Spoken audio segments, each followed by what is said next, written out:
हम लोग श्रीमद् भागवतम के प्रथम स्कंद के 16वें अध्याय के 31 से 33 श्लोक तक आप देखेंगे। पिछले श्लोक में आप लोग सुनते आए हैं 26 से 30 में कि भगवान जो सभी दिव्य गुणों के आगार थे, अगर हैं, और लक्ष्मी जी के निवास स्थान हैं, वह चले गए हैं और कलयुग के द्वारा ये जगत दृष्ट है। कलयुग ने अपनी कुदृष्टि इस जगत पे लोगों पर डाल दी है। इस कारण से मैं शोक कर रही हूँ।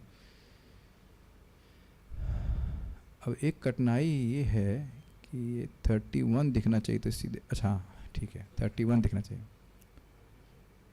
अन्य किसके लोगों के लिए वो शोक कर रही हैं, उसको यहाँ पे वो कह रही हैं। मेरे पीछे बोले official chanter is here. Yes, you are the official chanter. बोलिए माइक दीजिए प्रभु जी को। अब तक प्रभु जी को माइक में हाथ में नहीं देगा तो ठीक है।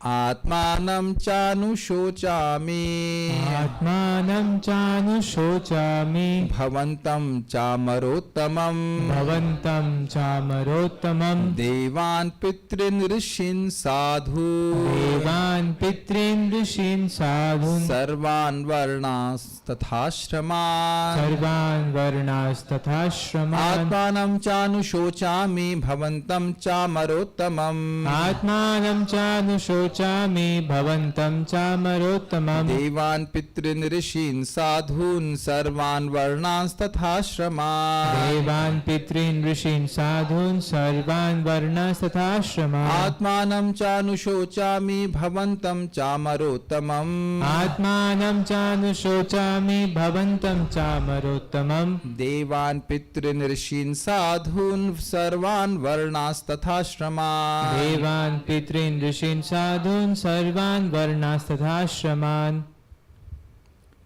हे देवताओं में श्रेष्ठ, मैं अपने विषय में तथा आपके विषय में और उसी के साथ ही साथ सभी देवताओं, ऋषियों, पितृलोक के निवासियों, भगवत भक्तों तथा वर्णाश्रम धर्म के पालक सभी मनुष्यों के विषय में सोच रही हूँ। ये श्लोक कौन बोल रहा है?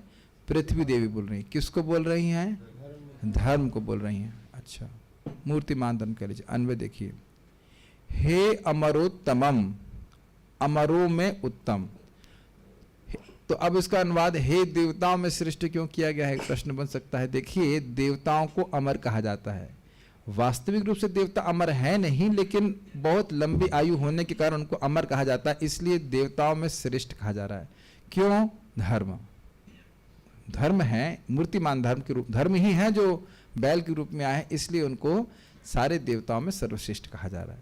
इसलिए कह रही है हे अमरोत्तमम। तो ये अमरोत्तमम शब्द किसके लिए है? धर्म के लिए। जी, अहम यहाँ पे आपको श्लोक में कहाँ दिख रहा है? कहीं नहीं दिख रहा है। अनुभव को पूरा करने के लिए शोचामी, मैं शोक कर रही हूँ, तो शोक कर रही हूँ को पूरा करने के लिए बोलेगा मैं शोक कर रही हूँ। अहम सप्लाई किया गया। आत्मानम, स्वयं के विषय में, यानी पृथ्वी अपने बारे में सोच रही है कि कलयुग ने हमको, भगवान चले गए हैं और कलयुग पूरा पृथ्वी में व्याप्त हो गया, इसलिए अपने बारे में सोच रही हैं। भवंतम चा, और आपके विषय में, आपके विषय में अर्थात धर्म की ग्लानि के विषय में। धर्म के तीनों टांगे समाप्त हो चुकी हैं और एक वह है, उस पर भी प्रहार कर रहा है। वो एक टांग कौन सी है? सत्य। तो उस पर भी कली प्रहार कर रहा है, तो इसलिए आपके विषय में सोच रही हूँ। ठीक है। देवान एवं देवताओं के लिए, अब देवताओं के लिए क्या सोचने की जरूरत है? क्या देवलोक में भी कलयुग है? नहीं, लेकिन कलयुग में आने की वजह से, कलयुग के प्रादुर्भाव हो जाने की वजह से देवताओं के लिए यज्ञ नहीं किया जाएगा। जैसे आपने गीता में सुना है ना, जब कोई व्यक्ति यज्ञ करता है तो देवता लोगों को मिलता है और देवता लोग फिर इस जगत के लोगों की आवश्यकताओं को पूर्ण करते हैं। पितृलोक के निवासियों के लिए समझ गए क्यों? उनको भी श्राद्ध नहीं दिया जाएगा, जल तक नहीं दिया जाएगा। यमुना जी में, आप वृंदावन में आइए, यमुना जी में, मथुरा माता में पढ़े होंगे आप, अभी आएंगे, आगे आ जाएगा। यमुना जी का जल ही अर्पित कर दीजिए तो वो पितरों को मिल जाता है। उतना भी नहीं करना चाहेगा कोई। हाँ पढ़ेंगे, बहुत मिलता है उनको, इतना भी नहीं करना चाहिए। अरे आपने सुना नहीं है, प्रथम स्कंद में मैं समझ रहा हूँ 11-12 अध्याय का नंबर याद नहीं है, लेकिन जब पांडव इत्यादि सब जो है, तथा संपरिता नाम स्वानाम उदकत इच्छताम, अपनों को उदक इच्छताम, जल देने की इच्छा से गंगा जी के तट पे गए थे तो जल ही तो दिया जाता है, उसमें उसमें कौन सा खर्चा है? इतना भी नहीं देना चाहते। क्यों नहीं देना चाहते हैं? श्रद्धा नहीं है, सिंपल। ऐसी बातें बोलेंगे, अरे अगर यहाँ जल देने से वहाँ किसी को मिलता है तो भाई अब क्या क्या बोलते हैं, क्या क्या एग्जाम्पल देते हैं वैसे कुछ ट्रेन में ऐसे कुछ, हाँ यहीं से आप कुछ जल दे दीजिए, ट्रेन में खाना मिल जाएगा। लेकिन देखिए ऐसा होता है, यहाँ से आप बुकिंग कर देते हैं, ट्रेन में खाना मिल जाता है, मिलता है कि नहीं? व्यवस्था है कि नहीं ट्रेन की? तो आप ये लॉजिक नहीं लगा सकते कि यहाँ जल दे देंगे, यहाँ खाना दे देंगे तो कहीं ट्रेन में मिल जाएगा। जो आपकी व्यवस्था नहीं है, हमारी व्यवस्था नहीं, इसका अर्थ ये नहीं कि किसी की व्यवस्था नहीं है। देखा जाता है कि नहीं? तो इस प्रकार का भय अर्जुन ने भी प्रस्तुत किया था कि नहीं? क्या श्लोक है वो? लुप्त पिंडोदक क्रिया, पिंडक और उदक, पिंड और जल को अर्पण करने की क्रिया समाप्त हो जाएगी, तो इसलिए कह रहे हैं पितरों के लिए भी शोक कर रही हूँ, ऋषियों के लिए भी शोक कर रही हैं, साधुन और भक्तों के लिए। अब इसमें तो बड़ा ये दृष्ट है कि कैसे भक्तों को केवल इसीलिए प्रताड़ना दी जाती है क्योंकि वो भक्ति कर रहे हैं। Yes no? बहुत से लोग घर में ही माता पिता पिटाई कर देते हैं, कहते हैं क्यों भक्ति कर रहे हो? अभी हमको एक सुबह भक्त एक बोले, हमारे ग्रुप में भी कह रहे हैं कि उनकी ऑनलाइन क्लासेस के बीच में 15 मिनट का ब्रेक मिलता है, तो अगर वो कथा सुनने लगते हैं तो मम्मी गुस्सा हो जाती है, तुम लोग बहुत इस्कॉन सुन रहे हो, 15 मिनट के लिए सुन रहे हो तो इस्कॉन बहुत सुन रहे हो। और अगर वह कुछ यूट्यूब पे अंट संट देख लेगा तो वो तो ठीक है, लड़का है, शौकीन है, लेकिन 15 मिनट के लिए अगर हरी कथा सुन लेगा तो बहुत सुन रहे हो, बहुत गलत कर रहे हो, है कि नहीं? समय खराब कर रहे हो, अभी थोड़ा उम्र है तुम्हारी करने की, इत्यादि इत्यादि। ये तो हल्की फुल्की डांट है और बहुत बहुत परेशान करते हैं। विदेशों में तो डी प्रोग्रामिंग और क्या क्या करते थे, बहुत परेशानी करते थे। परम पूज्य कविचंद्र महाराज के पिताजी और माताजी को चिंता ये हुई कि वो जिंदा कैसे रहेगा, उसने मांस छोड़ दिया है। वो खुद ही बता रहे थे, कह रहे थे फिर हमको लेके गए, डॉक्टर को दिखाया, फिर डॉक्टर को भी चिंता हुई, कहता है शायद तुम जी जाओ। डॉक्टर को भी संदेह था कि शायद मांस नहीं खाने से वो जिएंगे नहीं। तो ये सब कठिनाई है। तो ऋषियों के लिए तो स्वभाव, ऋषि कहाँ दिखता है? कोई ऋषि तो दिखता ही नहीं है। और आजकल अब सारी जगह तो पॉल्यूशन भी कर दिया, यहाँ तक कि मानसरोवर लेक में भी, वो हिमालय की तरफ वहाँ पर जाके वहाँ भी पॉल्यूशन कर दिया लोगों ने। कहाँ बैठेगा व्यक्ति शांति से? तथा सर्वान वर्णाम तथा सभी वर्णों के लिए और आश्रमांचा और मानव समाज के 4 आश्रमों के लिए अनुशोचामी, मैं शोक कर रही हूँ। वर्ण मतलब कौन से वर्ण? ब्राह्मण, क्षत्रिय, वैश्य और शूद्र। और आश्रम मतलब ब्रह्मचारी, गृहस्थ, वानप्रस्थ और सन्यास। इनके लिए शोक करने की क्या जरूरत है? कोई नियम इसमें पालन नहीं होगा। इस समय देखा जाए तो ब्रह्मचारी आश्रम की व्यवस्था ही कहाँ है? हम लोग तो शुरू करते हैं जब खत्म करने का समय होता है। ज्वाइन कर रहे हैं 25-26 में, 25-26 में तो निकलने का समय होता है कि नहीं? प्राय हम सब लोग, है कि नहीं? पूरा सिस्टम गड़बड़ करके उसके बाद व्यक्ति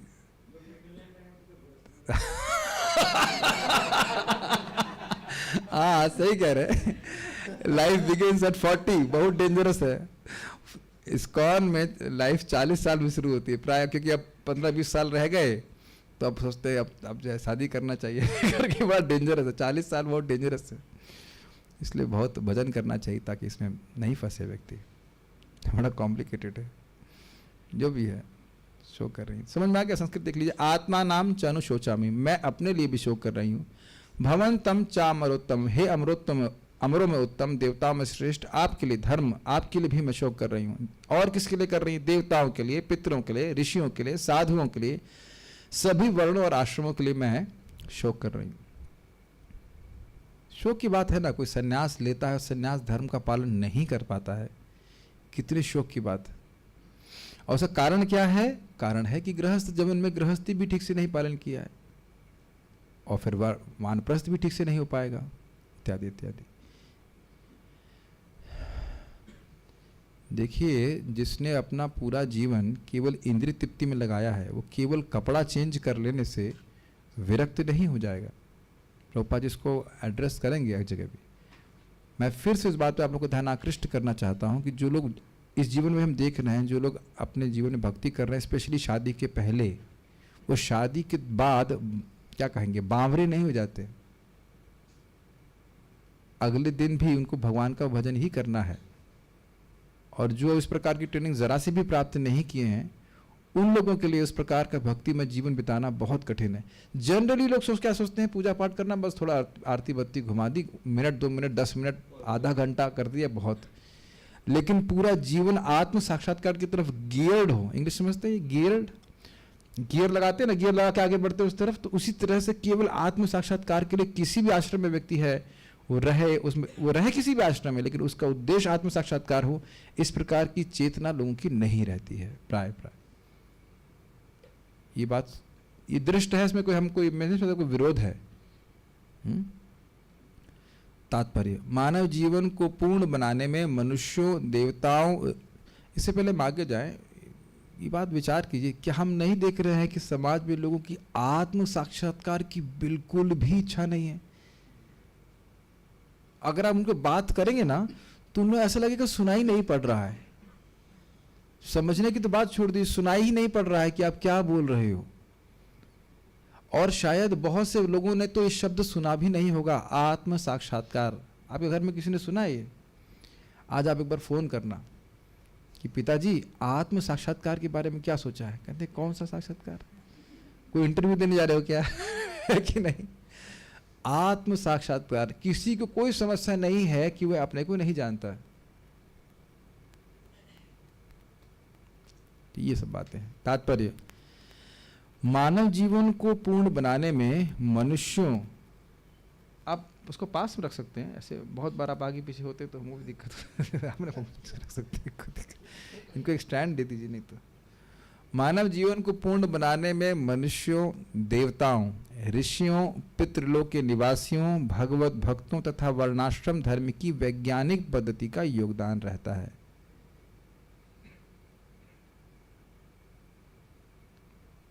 इस लाइन को आप लोग कुछ देख पा रहे हैं जीवन में?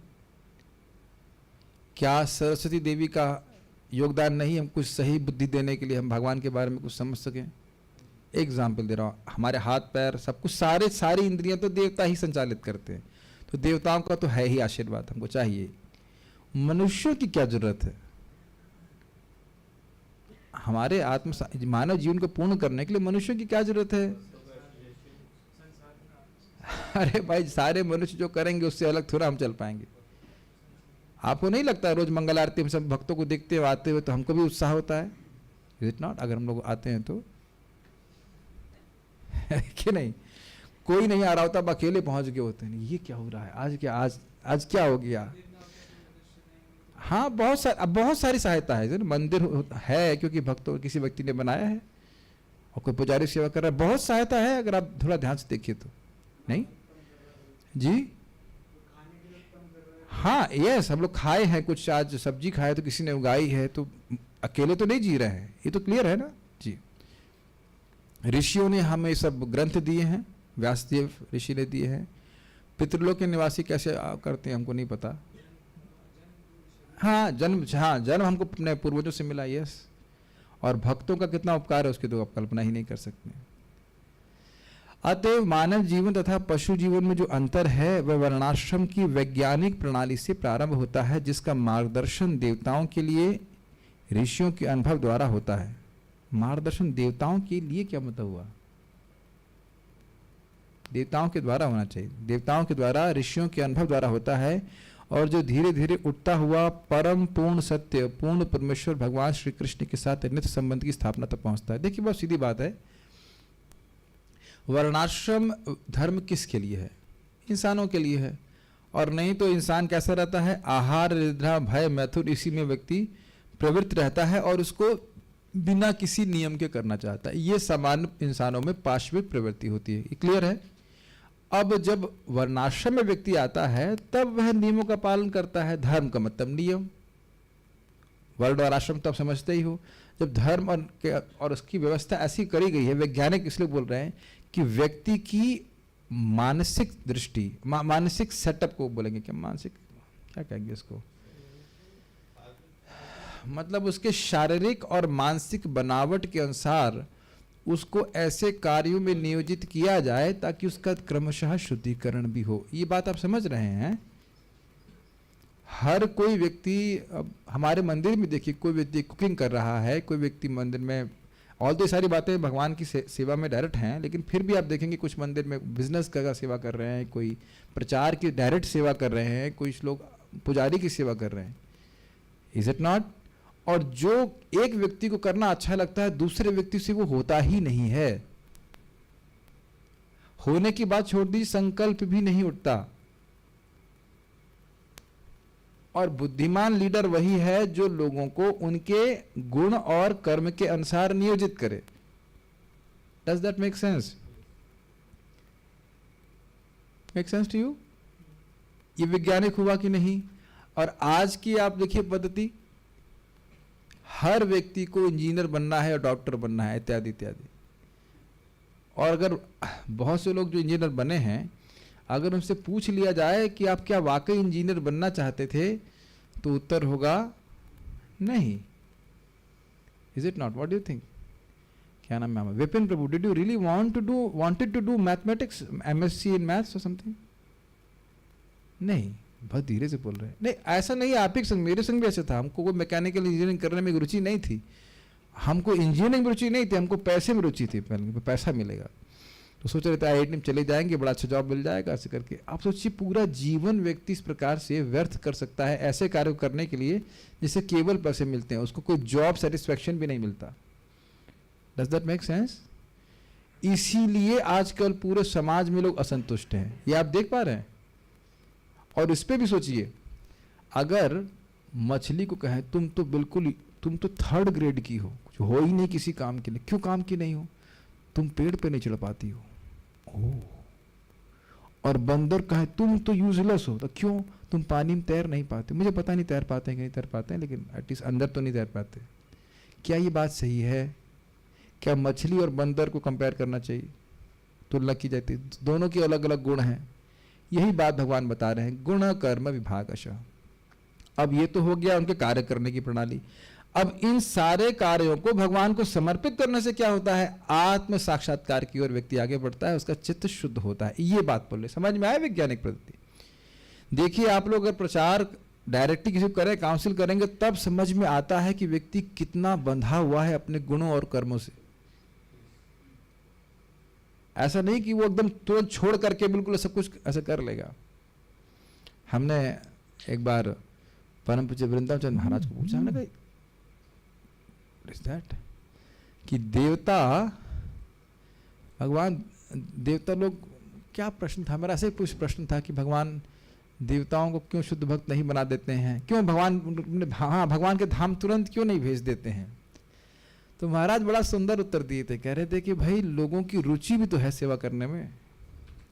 अब सभी लोग तो केवल भागवत नहीं पढ़ेंगे ना, केवल भागवत नहीं पढ़ेंगे, ऐसे नहीं, कथा सुन नहीं सकते, लेकिन केवल भागवत नहीं पढ़ेंगे। मंदिर में भी आप देखते हो सबकी अलग अलग सेवा की रुचि होती है कि नहीं? तो अब रुचि के अनुसार भगवान सेवा में लोगों को नियोजित कर देते हैं, और जब शुद्ध हो जाएंगे तो अपने पास बुला लेंगे। क्या कठिनाई है? बहुत सिंपल उत्तर है ना, बहुत अच्छा उत्तर है। This is extremely nice concept, और इसी को चेंज करने की वजह से समाज में सारी परेशानी हो रही है। आप मेरी बात समझ रहे हो? अपने वर्ण और आश्रम के अनुसार कोई ब्राह्मण है, कोई शूद्र है, कोई क्षत्रिय इत्यादि इस प्रकार से कार्य करे, लेकिन क्रमशः वे आध्यात्मिक प्रगति भी कर सके। ठीक है? महाराज इसको बहुत सुंदर तरह से समझा रहे थे, कह रहे थे देखो भाई, अगर अब ये बोल दिया जाए किसी को कि तुम न स्त्री हो, न पुरुष हो, न पति हो, न पत्नी हो, बस केवल आत्मा हो, तो कंफ्यूज हो जाएगा, हम करें क्या? कि नहीं, आत्मा करें क्या? बड़ी दिक्कत है। तो इसलिए जीव क्योंकि अविद्या में है, इसलिए झूठ का ही सहारा लेकर उसे बोला जाता है कि तुम पति हो, तुम स्त्री हो, तुम पत्नी हो, या तुम बच्चा हो, या जो ब्रह्मचारी हो, तुम ये सब करो, तुम्हारे ये धर्म है। क्या आत्मा ब्रह्मचारी है, या आत्मा गृहस्थ है, या वानप्रस्थ है, सन्यासी? इनमें से कुछ भी नहीं है, या पुरुष या स्त्री कुछ भी नहीं है। लेकिन क्योंकि अब वो मान रहा है और उसके लिए धारणा करना कि मैं शुद्ध आत्मा के रूप में क्या हूं, ये कठिन है, इसलिए ऐसे नियम बताए जाते हैं। उदाहरण महाराज दे रहे थे, बड़ा सुंदर उदाहरण दिए थे कि नदी पार करनी है, और नदी पार करना मुख्य उद्देश्य है, लेकिन जब तक हम नदी पार करना चाहते हैं तो आपको नदी के बहाव के संग बहना पड़ेगा। एकदम क्लियर समझ में आ रहा है? तो उसी प्रकार से भाई हम आत्मा है, लेकिन अब आत्मा की अनुभूति तो है नहीं सीधे, तो कुछ शरीर के धर्म का भी पालन करना पड़ेगा आपको। लेकिन ये ना भूला जाए कि बहना मुख्य कार्य नहीं है, पार करना मुख्य कार्य है। समझ रहे हैं मेरी बात? जैसे एक जमाने में आप स्टूडेंट थे, इज इट नॉट? अभी आप पति भी हैं, पिता भी हैं, अलग अलग रोल है कि नहीं? लेकिन ये तो नहीं भूले कि भजन करना है भगवान का, इज इट नॉट? ये बात सिंपल। वर्णाश्रम विभागशः स्वानिष्ठ तस्य धर्मस्य समसिद्धिर हरितोषणम। अपने धर्म का बढ़िया आचरण करने का लक्ष्य क्या है? हरि संतुष्ट हो जाए। अब भगवान कैसे संतुष्ट हो जाएंगे? तस्मात् एकेन मनसा भगवान सात्वताम पति श्रोतव्य कीर्तितव्यश्च ध्येय पूजश्च नित्यदा। समझ में आ रहा है? चाहे ब्रह्मचारी हो, चाहे गृहस्थ हो, सन्यासी हो, चाहे वानप्रस्थ, कोई भी है, उसके अपने अच्छे से धर्म पालन करने का उद्देश्य क्या है? भगवान हरि संतुष्ट हो जाए। ये क्लियर समझ में आया? और ये संतुष्ट कैसे होंगे? श्रवण, कीर्तन, स्मरण, पूजन हरि का करने से। तो अब आप समझ पा रहे हो, किसी भी वर्ण और आश्रम में आप किसी भी समय या देश में हैं, आपका उद्देश्य, हमारा उद्देश्य क्या होना चाहिए कि हम किस प्रकार से भगवान का श्रवण कर सकें, उनका गुणगान कर सकें, उनका स्मरण कर सकें, उनका पूजन कर सकें। ये बात अगर हमने भूल गए तो वर्णाश्रम जिस भी आश्रम में है उसकी स्थिति ऐसे हो जाएगी जैसे कि शरीर से प्राण निकाल लीजिए। अब वो कितना भी सुंदर शरीर, उसकी कोई वैल्यू नहीं है। समझ में आ रहा है? एक हो गया ढांचा, से कहते हैं फ्रेमवर्क, और दूसरा हो गया एसेंस। तो एसेंस है श्रवणम कीर्तनम विष्णु। अब उसको कहां, किस आश्रम में रहकर आपको करना अच्छा लगता है, वो आप चुनाव कर लीजिए। समझ रहे हैं? जो लोग ब्रह्मचारी बाबा जी मटेरियल हैं, क्या शादी करना है, क्या झंझट करना है कि नहीं? और जो बाबा जी नहीं मटेरियल है, गृहस्थ मटेरियल, कहेंगे कि भाई शादी के बिना कैसे रह सकते हैं? लेकिन दोनों ही लोग भगवान की भक्ति करें। समझ पा रहे हैं इस बात को? जब ईश्वर कृत वर्णाश्रम धर्म जो पशु चेतना का मानव चेतना में और मानव चेतना का ईश्वरी चेतना में विकास के निमित्त होता है, मूर्खों की प्रगति के द्वारा छिन्न कर दिया जाता है, जिससे शांतिपूर्ण प्रगतिशील जीवन का सारा ढांचा चरमरा जाता है। ये थोड़ा समझने का प्रयास कीजिए। वर्णाश्रम धर्म किस लिए है? जो जीव एकदम पशुविक प्रवृत्ति में ही रहना चाहता है, उसको मानव जीवन पे लेके आए, धर्म का पालन करने लगे। अब मानव जीवन से उठ करके ईश्वरी चेतना में कैसे होगा? मैं भगवान का सेवक हूं, मुझे भगवान की सेवा करनी है, भक्ति करेगा। 3 जोन दिखाई पड़ रहे हैं, पशु जोन, मानव जोन, जब वह नियमों का पालन करने लगा, और उसके बाद भक्ति जोन, जहां पे वह भक्ति के नियमों का पालन कर रहा। ये बात है। अब आप ये देखिए, प्रभुपाद कह रहे हैं मूर्खों की प्रगति। इंग्लिश में शब्द प्रभुपाद बड़ा अच्छा लिखे थे। क्या प्रभुपाद इसमें लिखे हैं? बहुत अच्छा शब्द है। जितनी भी प्रगति इस समय समाज में आप देख रहे हैं, जिसका हल्ला हो रहा है, कहीं पे भी किसी भी जगह ये बात हो रही है कि इंसान और जानवर में अंतर क्या है। अब आप देख लीजिए, बड़े बड़े अगर मान लीजिए मिसाइल बन रहे हैं, तो कौन सी दिशा में प्रगति हो रही है, बता सकते हैं?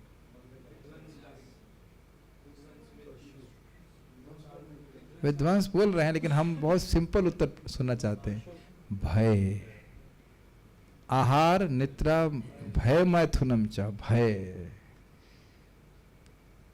पशु से बाहर नहीं जा रहा व्यक्ति, पाशु प्रवृत्ति से बाहर नहीं जा रहा। पशु अपने नाखूनों से रक्षा करते हैं, हम यहाँ बड़े बड़े मिसाइल से रक्षा करते। थोड़ा पॉलिशिंग हो गई है, तो प्रगति कहाँ हुई बताइए? बहुत स्ट्राइकिंग है ना, देखने में लग रहा है, और इतने करोड़ों डॉलर खर्च हो रहे हैं कि हम प्रगति कर रहे हैं, लेकिन प्रगति हो नहीं रही है। अभी भी इंसान पाश्विक प्रवृत्ति में ही बना हुआ है। यद्यपि वो कहेगा जरूर कि मैं फर्स्ट क्लास हूं और इत्यादि इत्यादि हूं, लेकिन चेतना और उसके कार्य केवल लोअर क्लास के हैं। This is very nice. ये बात आप लोग कई बार सुन चुके होंगे, but if you actually can see it, this is very striking. क्या बोला जाए, बहुत ही विस्मयकारी है कि कली ने पूरे समाज को, पूरे राष्ट्र को, पूरे विश्व को अंधेरे में रखा हुआ है।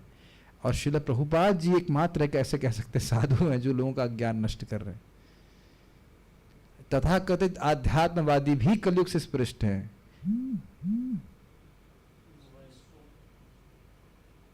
किसका मोबाइल बज रहा है? मैं मोबाइल तो लेके आया नहीं था। एनीवेज, ठीक है, ये भी कलयुग का कुछ प्रभाव तो नहीं, ढूंढ ढूंढ करके क्यों आ रहा है? कह रहे इतनी निंदा करते हो मेरी, तो आए क्लास में हम। ठीक है, कभी आपने सोचा है कि हमारे भारत की जो सर्वश्रेष्ठ ब्रेन है, आईआईटी कानपुर कह लीजिए, आईआईटी बॉम्बे, जो भी छठा हुआ ब्रेन आता है कि नहीं उसमें, समझते एकदम, उनमें से शायद ही किसी को पता होगा कि इंसान के जीवन का लक्ष्य क्या है। बहुत तेज लड़के आते हैं, आप कल्पना नहीं कर सकते, बहुत तेज लड़के आते हैं, सुपर तेज, ब्रिलियंट। हम तो वहां पे रह के देख के आए हैं, लेकिन एक भी व्यक्ति इसमें रुचि नहीं रख रहा है कि मानव जीवन का लक्ष्य क्या है। This amazing. कलयुग में विषधर सर्प का पहला आक्रमण ईश्वरकृत वर्णाश्रम धर्म पर होता है। ध्यान देने वाली बात है कि भगवान ने बनाया है, इसके लिए इसको नष्ट नहीं किया जा सकता, विकृत जरूर किया जा सकता है, क्योंकि हर समाज में अभी भी बुद्धिमान लोग हैं, अभी भी वर्कर्स हैं, अभी भी वैश्य हैं। ऐसा नहीं कि वैश्य समाप्त हो गए, समाप्त कर सकते हैं वैश्य को, कभी नहीं कर सकते, और अभी भी क्षत्रिय वर्ग है, बस उसको भगवान से कनेक्ट नहीं किया गया। आप ऐसा कोई देश देख रहे हैं जहां केवल ब्राह्मण हो, या केवल शूद्र हो, या केवल वैश्य हो? ऐसा संभव है? बताइए, असंभव है, हो ही नहीं सकता इस प्रकार से। ईश्वरकृत है। फलस्वरूप योग्य ब्राह्मण शूद्र कहलाने लगता है, और शुद्ध की योग्यता वाला ब्राह्मण बन जाता है। तो बड़ा स्पष्ट है। पहले महाराज कहते थे कि ब्राह्मणों के हाथ में श्रुति वेद रहता था, अब हाथ में सुरती रहती है, खा करके उसके बाद यज्ञ कर रहे हैं। और कितनी हास्यास्पद बात है कि लोग सोच रहे हैं कि ऐसे ब्राह्मण के द्वारा की गई शादी टिकेगा या वो अच्छा होगा इत्यादि, 7 जन्म तक वो पता नहीं, संदेह है। How is it possible? सोचिए कहीं, अरे हाँ क्या बोला जाए, जन्मे जी महाराज यज्ञ कर रहे हैं, कितने बड़े बड़े यज्ञ हो रहे हैं, उसमें वो सुरती खा करके तुरंत भगा दिया था, बाहर कर दिया जाता उस व्यक्ति को। यह सब जन्म के झूठे अधिकार से होता है। जन्म के दावे से ब्राह्मण बनना प्रामाणिक नहीं है, भले ही इससे किसी एक शर्त की पूर्ति होती हो। एक शर्त मतलब एक कंडीशन कि हाँ भाई ठीक है, तुम ब्राह्मण के घर में पैदा हुए। जैसे कोई जज के यहाँ पैदा हुए तो कहे मैं जज इसलिए हूं क्योंकि मेरे पिताजी जज हैं। अब ये हास्यास्पद बात होगी कि नहीं? है कि नहीं? या कोई कहे कि मेरे मित्र डेटा एनालिसिस्ट हैं इसलिए मैं भी डेटा एनालिसिस्ट बन जाऊं क्योंकि मैं मित्र हूं। ऐसा हो सकता है क्या? ऐसा हो सकता है? नहीं ना। ब्राह्मण की असली योग्यता तो मन तथा इंद्रियों को वश में करना, शम और दम तथा धैर्य, सरलता, स्वच्छता, ज्ञान, सत्य, भक्ति तथा वैदिक वांग्मय के प्रति श्रद्धा करना इत्यादि है। तो इन्हीं के प्रति पृथ्वी माता शोक कर रही थी। क्या स्थिति है? अब मन का संयम तो चलिए छोड़िए, तो टीवी ही देख रहे हैं लोग आजकल, लेकिन इंद्रियों का संयम भी कहाँ दृष्ट है बताइए। बड़े आराम से लोग चाय पीते हैं, यही चरणामृत है एकदम। हम लोग गांव में गए थे प्रचार करने के लिए, जाते हैं कई बार, ऐसे व्यक्ति को रखा है जैसे कुछ जानकार नहीं, और शालिग्राम है वहां पे, 4 शालिग्राम, जिनको अब क्या बोला जाए। सुबह लेके आएंगे चाय, ऐसे अपना चाय बनाएगा कैसे करके, चाय का ऐसे छींटवा लगाता है, छिक छिक, शालिग्राम को चाय का अभिषेक हो रहा है। हद हो गई। कोई किसी को कोई दिक्कत नहीं, बाबा सेवा कर रहे हैं, बाबा सेवा कर रहे हैं। This is pathetic, is it not? कल्पना नहीं किया जा सकता है, बताइए, कल्पना नहीं किया जा सकता है। हाँ, अपने ही ग्लास से वो कर दे रहे हैं, बताइए। This is lowest of the low. Shaligram की सेवा तो हाईएस्ट स्टैंडर्ड मांगती है। पता नहीं भगवान कैसे स्वीकार कर रहे हैं, तो समझ में नहीं आ रहा। सरलता, धैर्य, स्वच्छता, ज्ञान, हम तो कितनी बार इस बात को बोल रहे हैं। हमारे जीवन में कौन इस्कॉन डिवोटीज के अलावा ऐसा कौन है जिसने हमको आकर कभी बताया हो कि इंसान के जीवन का लाभ क्या? हम तो मैं बहुत खुश होता हूँ कि यहाँ पे जो हमारे ग्रुप में भी बहुत से भक्तों को देखता हूँ जो काफ़ी युवा हैं, 10वीं 12वीं में हैं, तो कम से कम अब जो भी आगे इंजीनियरिंग करें, कुछ भी करें, हमें आपत्ति नहीं है, लेकिन उनके जीवन में कृष्ण भावना मिल गई। हमें तो लाइक 12th के बाद 2 साल 2021 साल मालूम चला था कि हरे कृष्ण मंत्र कुछ ऐसा चीज़ होती है, या इंसान मैं शरीर नहीं हूँ, ये बात भी मुझको पता भी नहीं चली, कभी कान में भी नहीं आई थी। यद्यपि मेरा कुछ रुझान था आत्म साक्षात्कार के प्रति, वो मैं योगा की पुस्तक पढ़ता था, जो ना कुंडली जागरण और ये सब पढ़ते थे ऐसे, मुझे अच्छा पता नहीं क्यों ऐसे रुचि थी, लेकिन कोई बता नहीं रहा। किसी किताब में लिखा नहीं कि आप आत्मा है और भगवान के दास हैं, बहुत नालायक हैं लोग, एक बात नहीं बताते हैं। It is rare, rarest of the rare. Prabhupada के ग्रंथ के अलावा कहीं एकदम क्लियर नहीं समझ में आता कि आप कौन हैं। क्लियर समझ में आता तो मुझे लगता है तो बहुत ईजी बात है लेकिन ईजी नहीं है, मिलता ही नहीं कहीं और। और एक और बात है, देखिए, जब तक स्वयं जीवन में स्वच्छ आचरण नहीं है, कैसे व्यक्ति बताइए दूसरों को बता सकता है। हम तो अपने जीवन में स्वयं देख रहे हैं, बहुत स्वच्छता का विचार रहता है। अब जिसमें सो गए हैं तो उसको टच नहीं करना है, ये कपड़ा उसमें नहीं रखना है। बहुत बार कोई कपड़ा ला करके हमारे बेड पे रख देता, हमने कह रहे भगवान अब ये हो गया, सारे कपड़े बैड हो गए आप इसको नहीं पहन सकते हैं गायत्री के लिए, ये वो। अब सभी लोगों में आ ही रहा होगा इसी प्रकार का विचार। ये नहीं कि उठे बस ब्रश भी नहीं किया खाना पहुँच गए, है कि नहीं? ऐसा तो आप कल्पना भी नहीं कर सकते, नहीं कि उठे ब्रश भी नहीं किया, वैसे फ्रेश होकर के आ गए और चले गए वहाँ पे। कभी कभी तो मैं सोचता हूँ हम लोग मंगल आरती जाते हैं तो सारे लोग तो शुद्धता का विचार नहीं रख रहे होंगे। एक बार मैं मंगल आरती में खड़ा था, देखा महक कैसी आ रही है, फेमिलियर महक थी, मतलब कुछ देखा बगल में व्यक्ति खड़ा हो, शराब पी के आया हुआ था। देखा भाई वाह तो क्या हद है, नहीं ना? कलयुग में सस्ती रहती, पता नहीं कैसे सिक्योरिटी से बच के आ गया, लेकिन जो भी है, नो कॉन्शियसनेस। नहा के तो नहीं आते हो, हमें लग रहा है कि सब लोग मंगल आरती में नहा के आते हो, तो हमको असंभव से लगता है। कार्य आधुनिक युग में आवश्यक योग्यता पर विचार नहीं किया जाता। अच्छा, कितने आश्चर्य की बात है कि मान लो IAS ऑफिसर किसी को बनाना है तो कितने टेस्ट लगा रखे हैं, प्री मेंस, ये। अब कोई ब्राह्मण शादी कराने आ रहा है, जस्ट फॉर एग्जाम्पल, तो पूछो तुमने कोई प्री मेंस दिया है? बस जन्म ले लिया हमने तो इसलिए ब्राह्मण बन गए। आधुनिक युग में आवश्यक योग्यता पर विचार नहीं किया जाता। यहाँ तक कि रामचरितमानस के अत्यंत लोकप्रिय रचयिता द्वारा भी झूठे जन्म अधिकार को समर्थन दिया जाता है। अब हमको पता नहीं इसके बारे में, अगर वो कहीं कुछ लिखा होगा तो प्रभुपाद बोल रहे हैं तो कुछ सत्य ही होगा, हमको नहीं पता इसके बारे में। हमने रामचरितमानस पढ़ी नहीं है, उसमें क्या लिखे हैं वो, उसमें हम कोई कमेंट नहीं करना चाहते हैं और ना ही उसके ऊपर मैं कुछ टिप्पणी करना चाहता हूँ। लेकिन ये सिद्धांत ये है सिंपल सा कि केवल जन्म से व्यक्ति ब्राह्मण नहीं हो जाता है, उसे गुण अर्जित करने होते हैं। यह सब कलयुग का प्रभाव है। इसीलिए अतएव गोरूपी पृथ्वी माता दयनीय दशा पर शोक व्यक्त कर रही थी।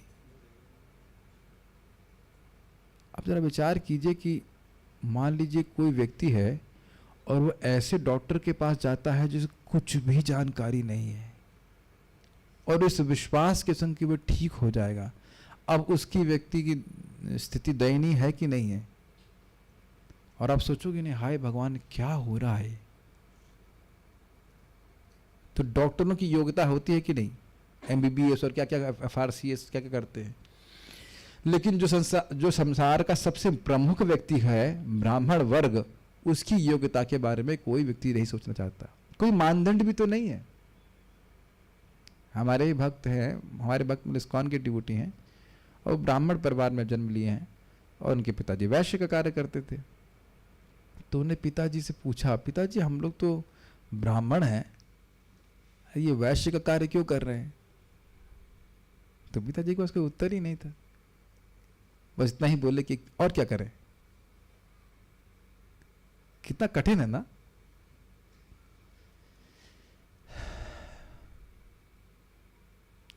Anyways, think about it.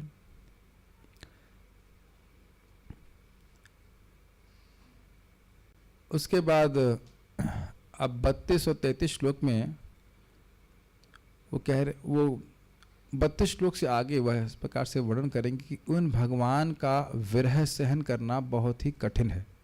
तो कठिन क्यों है उसको वर्णन करेंगे। बहुत अच्छे श्लोक है, बहुत सुंदर श्लोक है और बहुत ध्यान से सुनिएगा। डिस्ट्रैक्टेड वे में मोबाइल चेक करते हुए अगर आप देखेंगे तो हम आपको डांट लगाने में कोई नहीं सम रखते, और इस बार हम नाम लेके डांटेंगे। और हमको इतना क्रोध आता है, अगर यहाँ मैं को बता रहा हूँ, आप आओ मत क्लास में चलेगा, लेकिन अगर आप इस टाइम डिस्ट्रैक्टेड होकर मैं पूछ लूंगा ना अपांग मोक्ष का अर्थ क्या और नहीं बता पाए, तो मैं नाम लेकर डांटूंगा और रिकॉर्ड करेंगे, जो अनंत काल तक जितने लोग सुनेंगे इसमें तो डांट पड़ेगी। Don't come to class if you want to be distracted. चाहे एक व्यक्ति पांडे जी बैठे रहेंगे, हम क्लास दे देंगे, but come to the class with full focus. हम इतनी मेहनत करके यहाँ पे हम ध्यान दे करके बुलाते हैं, यहाँ पे अब टाइम पास करने के लिए मत आइए। हम अपराध नहीं करना चाहते, लेकिन मेरा मूड एकदम खराब हो जाता है। अभी मैं बिल्कुल बोलने वाला था, क्या बोलूंगा, आप मांग मोक्ष पे एक व्यक्ति डिस्टर्ब करते हैं, इधर देख रहे हैं, तो वही देखो जाओ क्या क्यों फिर आए क्लास में, बताओ पैसे मिल रहे हैं क्या?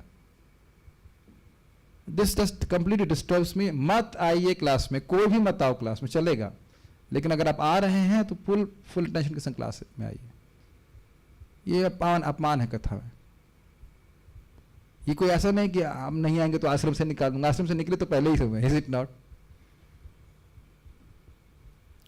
तो यहाँ पे वो बोल रही हैं, क्या बोल रही हैं? प्रेम कृष्ण प्रभु क्या श्लोक बोल रही हैं, बताओ क्यों बोल रही हैं श्लोक? क्या बताया अभी मैंने? दो माइक इनको, क्या बोल रही है? श्लोक का लिंक क्या है? नहीं सुने ना? एक क्षण भी आप ध्यान नहीं देंगे, सुने गायब हो जाएगा। उन भगवान का विरह सहन करना अत्यंत कठिन है, श्रीधर स्वामी कहते हैं, इसलिए 4 श्लोक बोल रही हैं। ठीक है, मेरे पीछे बोलिए। ब्रह्मादयो बहुतिथम यदपांग मोक्ष, ब्रह्मादयो बहुतिथं यदपांग मोक्ष, कामास्तपः समचरन् भगवत् प्रपन्नः, कामास्तपः समचरन् भगवत् प्रपन्नाः, श्री स्ववासमरविन्दवनं विहाय, श्री स्ववासमरविन्दवनं विहाय, पादसौभगमलं भजते नुरक्ता, पादसौभगमलं भजते नुरक्ता। इसको खूब गाएंगे, बहुत अच्छा श्लोक है। तस्यामहब्जकुलिशाङ्कुशकेतुकेतैः, तस्याहमब्जकुशिलाङ्कुशकेतुकेतैः, तस्याहमब्जकुलिशाङ्कुशकेतुकेतैः, तस्याहमब्जकुलिशाङ्कुशकेतुकेतैः, श्रीमत्पदैर्भगवतः समलङ्कृताङ्गी, श्रीमत्पदैर्भगवतः समृलङ्कृताङ्गी, त्रीनत्यरोच उपलभ्य ततो विभूतिम्, त्रीनत्योचोपलभ्य ततो विभूतिम्, लोकान् समां व्यसृजुत् उत्स्मयतीं तदन्ते, लोकान् समां व्यसृजत् स्मयतिं तदन्ते, लोकान् समां व्युसृजत् उत्स्मयतीं तदन्ते, लोकान् समां व्यसृजत् स्मयतिं तदन्ते, उत्स्मयतीं तदन्ते, उत्स्मयतीं उत्स्मयतीं मीन्स गर्विली। लोकान् समां व्यसृजत् उत्स्मयतीं तदन्ते, लोकान् समां व्यसृजत् उत्स्मयतिं तदन्ते। ठीक नहीं आ रहा है कुछ? लोकान् समां व्यसृजत् स्मयतीं तदन्ते ही आ रहा है। लोकान् समां व्यसृजुत् स्मयतीं तदन्ते, लोकान् समां व्यसृजत् उत्स्मयतिं तदन्ते, लोकान् समां व्यसृजुत् स्मयतीं तदन्ते। लोकान् समां व्यसृजदुत्स्मयतिं Yes, very तदन्ते, good.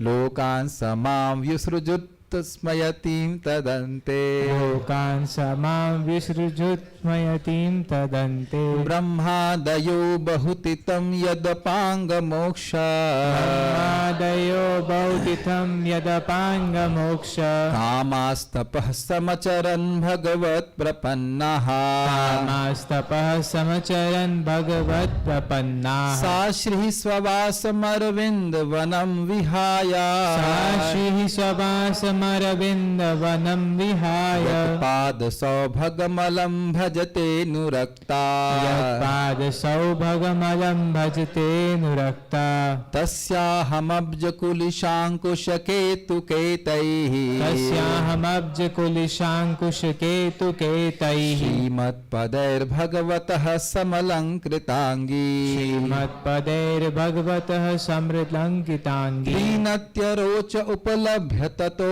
विभूति तीनत्यरोचोपलभ्य ततो विभूति लोकान् समां विसृजत् स्मयतीं तदन्ते लोकान् समां विसृजत् स्मयतीं तदन्ते।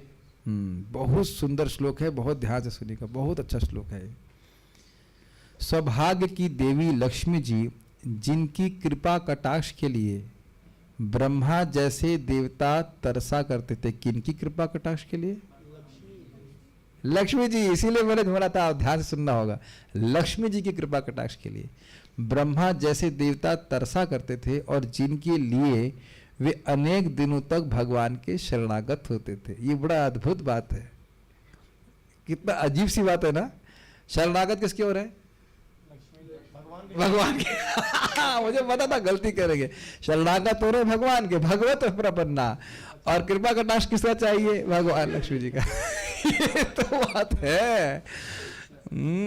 ये श्लोक बहुत अद्भुत है। पहले मैं भी देखा कि क्या बात कर रहे हैं, शरणागत भगवान के है लेकिन कृपा कटाक्ष चाहिए लक्ष्मी जी का। कुछ धन चाहिए, कुछ और चाहिए। वे कमल वन के अपने निवास स्थान को त्याग कर भी भगवान के चरण कमलों की सेवा में संलग्न हुई थी। कौन वे? लक्ष्मी जी, जिनके कृपा कटाक्ष को देवता भी इच्छित मतलब इच्छा करते हैं और भगवान की बहुत दिनों तक क्या कहते हैं शरण लेते हैं और तपस्या करते हैं उनके लिए।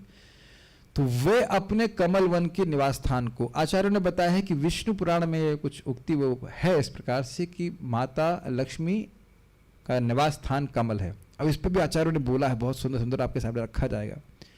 वे भगवान के चरण कमलों की ध्यान दे रहे हैं, अपने निवास स्थान कमल वन और उसको त्याग कर कृष्ण के चरण कमल, कमल दोनों जगह हैं।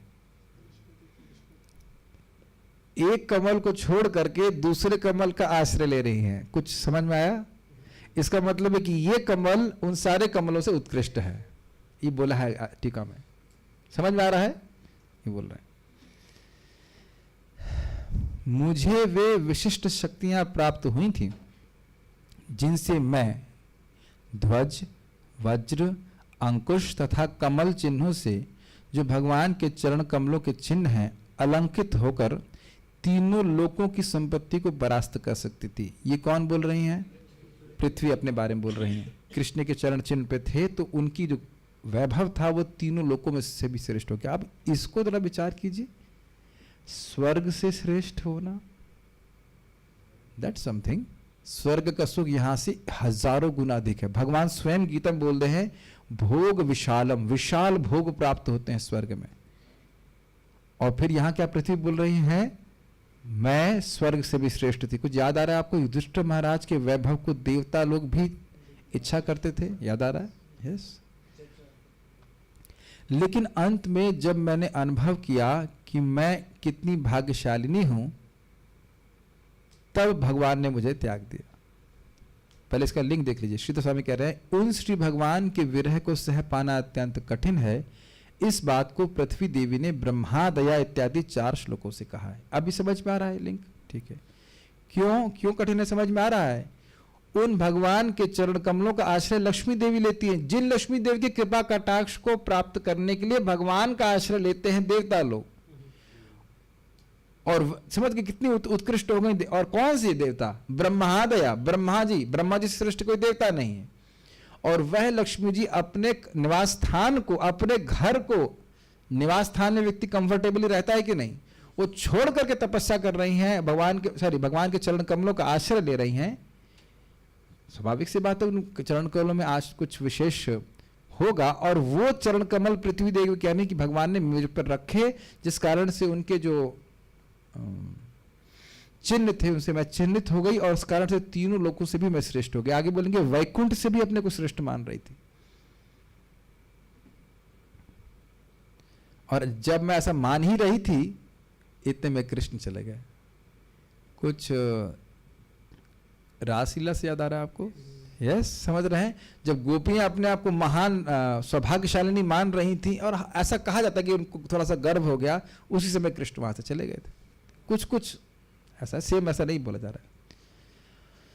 यद पांग मोक्ष कामः, जिनके कृपा कटाक्ष को प्राप्त करने की कामना से, इसको समझने का समझने का प्रयास कीजिए। अपांग शब्द यहाँ पे है, यद मतलब जिनके, अपांग का मतलब होता है आंखों का किनारे वाला भाग, लास्ट वाला भाग, ठीक। और मोक्ष मतलब होता है उन्मीलन विशेष, ये इस प्रकार से इसका अर्थ किया गया है। उन्मीलन मतलब खोलना और विशेष रूप से खोलना। तो किसी पे कृपा कटाक्ष करने के लिए व्यक्ति स्पेशल आंख खोलेगा। कुछ समझ पा रहे हैं? इसीलिए कह रहे हैं अपांग मोक्ष। अकामा मतलब इच्छा, अर्थात देवता लोग सोच रहे हैं कि लक्ष्मी जी थोड़ा विशेष रूप से आंख खोल करके दया दृष्टि करते हुए थोड़ा सा साइड लाइन ग्लांस, हल्का सा तिरछी चितवन कहा जाएगा, चितवन से हमको देख लें। ये अपांग मोक्ष काम का अर्थ है। कितना सुंदर अर्थ है ना, उन्मीलन विशेष। मोक्ष मतलब समझते ना मुक्ति, तो आंखें बंद हैं तो अपांग, ये जो आंखों का तिरछा वाला भाग है वो तो बंद है, तो मोक्ष मतलब उसको मुक्त किया, तिरछे चितवन को मुक्त किया, मुक्त करें मतलब आंखें खोलें विशेष रूप से। उन्मीलन विशेष हमको बड़ा शब्द अच्छा लगा, तो वो आंखों को खोलें और अपनी कृपा दृष्टि को मुक्त करके हम पर प्रेक्षित करें, इस प्रकार की इच्छा रखते हैं। कितना अद्भुत है ना एक एक शब्द का अर्थ।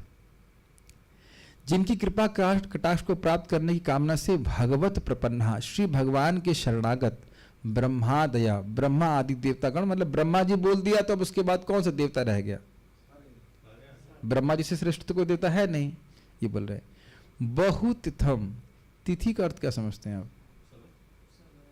समय, परफेक्ट। बहुतिथम बहुत समय, क्लियर, समझ में आ गया।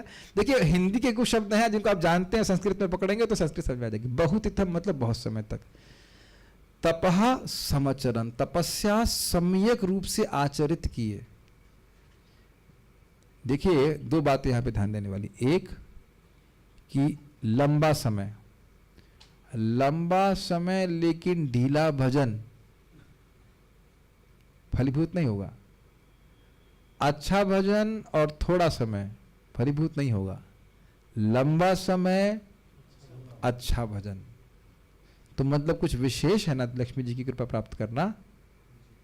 और किसके द्वारा? ब्रह्मा आदि देवताओं द्वारा। तो आप समझ सकते हैं कि लक्ष्मी जी की कितनी अधिक विशेषता बताई जा रही है। क्या आप इस बात को समझ पा रहे हैं? भगवान के शरणागत हैं देवता, भगवान के भक्त हैं, और लक्ष्मी जी की कृपा दृष्टि प्राप्त करने के लिए बहुत लंबे समय तक और सम्यक रूप से आचरण करने वाला तप को संपादित किए हैं। तो सोचिए लक्ष्मी जी कितनी उत्कृष्ट हैं, ये कहने का अर्थ है। और वह भी क्या प्राप्त करने के लिए? केवल एक तिरछी चितवन, बस एक ग्लास मिल जाए, इतनी उत्कृष्ट है लक्ष्मी जी। हम लोग तो धारणा भी नहीं कर पा रहे थे।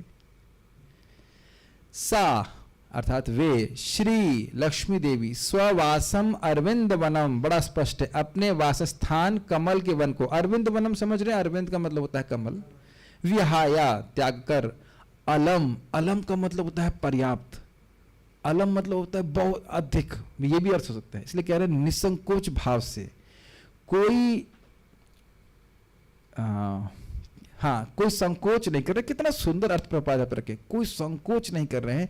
अनुरक्ता सती, अनुरक्त आसक्त होकर यतपाद सौभगम, जिन श्री भगवान के चरण कमल के सौंदर्य का भजते सेवन करती हैं। कुछ समझ पा रहे हैं? लक्ष्मी जी, भाई ये संकोच हो सकता है कि इतने बड़े बड़े देवता मेरी कृपा कटाक्ष को प्राप्त करने के लिए कितना तपस्या करते हैं, मैं सेवा करूंगी, ये भावना नहीं है। समझ में आया? नहीं समझ में आ रहा है? कोई व्यक्ति बहुत बड़ा है, उसको बोलो मंदिर की आप सफाई करो, हम सफाई करेंगे। आपको याद आ रहा हो परम पूज्य वृंदावन चंद्र महाराज समझा रहे थे कि एक बार बरसाना गए थे या कोई मिले थे, मुझे याद नहीं आ रहा कौन, शायद वहाँ महाराज गए हुए थे और कोई नहीं, महाराज वहाँ पे शायद रह रहे थे तब, मुझे पता नहीं, डिटेल्स भूल रहा हूँ। और कोई मिनिस्टर आए थे, याद आ रहा है कुछ? तो महाराज बोले इधर बैठ जाइए बरसाना की किसी जमीन पे ऐसे करके। तो अब उनको बैठने बहुत संकोच हो रहा था, केवल बैठने में संकोच हो रहा था। अपना कुर्ता वुर्ता देख रहे थे, देखेंगे मिनिस्टर लोग बहुत प्रेस वेस करके फर्स्ट क्लास चक चक कपड़ा पहनते हैं, तो उनको बैठने में कठिनाई हो रही थी। अब मिनिस्टर कहाँ और ब्रह्मा जी कहाँ, पहले तो समझ लीजिए क्या मिनिस्टर ब्रह्मा जी क्या गया। और ब्रह्मा जी यहाँ लिखा हुआ, ब्रह्मा जी लक्ष्मी जी की कृपा कटाक्ष को करके बहुत तपस्या करते हैं। तो अब बताइए लक्ष्मी जी को एक मीनियल सेवा करने में संकोच नहीं होगा? मीनियल मतलब एक तुच्छ सेवा करने में संकोच नहीं होगा? बताइए। तो कह रहे नहीं, यत पाद सौभगम, भगवान श्री कृष्ण के चरण कमल इतने सुंदर हैं कि अब उनके प्रति अत्यधिक अनुरक्त होकर के वह सब कुछ भूल करके, कि अलम का मतलब है निसंकोच भाव से कि हम इतनी बड़ी हैं, ऐसा कुछ नहीं है, बिल्कुल निसंकोच भाव से वे कृष्ण का भजन करते हैं। ऐसे कृष्ण का विरह हम कैसे सहन कर सकते हैं? अगर आप विचार कीजिए तो सारा ध्यान भगवान श्री कृष्ण के चरण कमल पे है। ये आप देख पा रहे हैं कि लक्ष्मी जी बिना किसी संकोच भाव के भगवान के चरण कमलों की सेवा करती हैं, और यही चरण कमल हमारे ऊपर थे।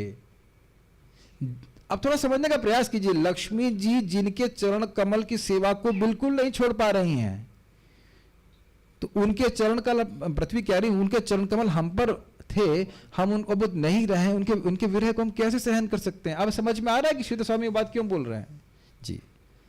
तस्य, उन श्री भगवान के अब्ज, कमल पुष्प, ये सब चिन्ह है भगवान के चरणों में। कुलिश मतलब वज्र, अंकुश, थोड़ा सा ठीक से आया नहीं, अंकुश लिखा हुआ है, हाथी हाँकने के अंकुश। आप जानते हो एक छोटा सा नुकीला होता है, दंड तक का होता है, कोई कहता है माथे पे, कहता है कान में, जो भी रहता वो दबाता है तो उससे वो हाथी कंट्रोल में रहता है। केतु, झंडे आदि के केतही, चिन्हों से चिन्हित, श्रीमत पदई, श्री चरणों से। देखिए श्रीमत पदय मतलब होता है, पदय मतलब चरण, और श्रीमत मतलब सुंदर, अत्यंत सुंदर चरणों से समलंकृतांगी, अलंकृत मतलब अलंकृत, डेकोरेटेड, समलंकृत मतलब सम्यक रूप से अलंकृत, और अंगी मतलब अंग वाली, अंग वाली मतलब पृथ्वी देवी। भगवान के चरण चिन्हों से अलंकृत अंगों वाली विभूषित होने के कारण पृथ्वी, अपनी बात कर रहे हैं, मैं अहम, मैं भगवतः विभूतिम उपलब्ध, भगवान की विशेष शक्ति को प्राप्त करके। Does that make sense? भगवान ने अपने चरण चिन्हों को पृथ्वी पर रखा तो उनके अंग उससे अलंकृत हुए कि नहीं? अभी नहीं समझ में आ रहा। आप लोग के माथे किसी चीज से अलंकृत है कि नहीं? अभी तिलक कौन सा? त्रिपुंड ऊर्ध्वपुंड है कि नहीं? इतना तो याद रहेगा, ठीक है। और गले किसी चीज से अलंकृत है कि नहीं? कंठी से है कि नहीं?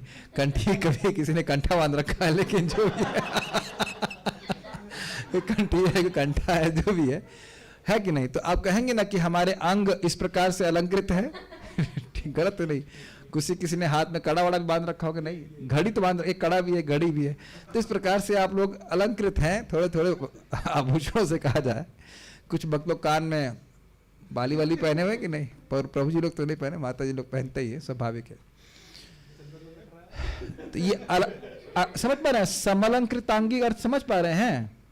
तो कह रहे हैं कि भगवान के चरण चिन्हों से युक्त होने के कारण मैं सम्यक रूप से अलंकृत अंग वाली थी। ये पृथ्वी देवी बोल रहे हैं। अर्थ समझ में आ रहा है? खाली हाँ हाँ कर रहे हैं आप लोग? ठीक, हाँ